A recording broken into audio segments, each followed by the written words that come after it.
අපේ බෞද්ධකම ප්‍රකට කරන මුල්ම ලක්ෂණය තෙරුවන් සරණ යෑමයි. දුකින් මිදීම සඳහා තුනුරුවන් සරණ හැර වෙනත් පිහිටක් අපිට නැත.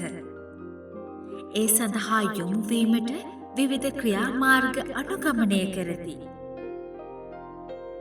තෙරුවන් වැඳීමද එවැනි බුද්ධිමත් ක්‍රියාවක්.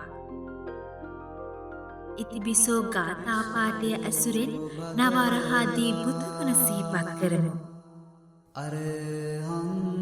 ස්වාක්ඛාතෝ ගාථාපාටේ සොයවදාරුම් දහම් ගුණත් සුපටිපන්න පාටෙන් නවහරහාදී සංඝගුණත් සිහියට නගා ගනිමු.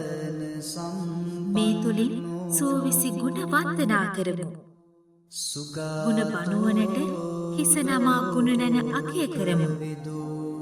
බුද්ධ වන්දනාවෙන් බුද්ධිය උපරිම මට්ටමින් විඳ ගනිමු.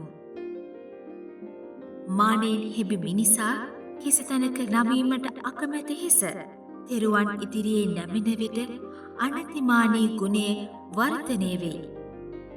අපද ඇතුළු ලෝකවාසී සත්වයින් වෙත පතල මහා කරුණාවෙන් දහම් මඟ පෙන්වූ අපේ ශාස්තෘන් වහන්සේ ගුණ සිහි කර වඳිමු. සියපින් සිරිත් සරෝ දෙතිස් ලකුණින් විසිතුරු කෙලෙසුන් කෙරෙන්දුරු වඳිමි මුනියොතුමන් තිලෝගුරු සපුරා දස පෙරුම් පල කළ මුණුදු මනරම් හරණා බව බිරම් වඳිමු අදරින් අනගි සදහම් මනුන්සානං බුද්ධෝ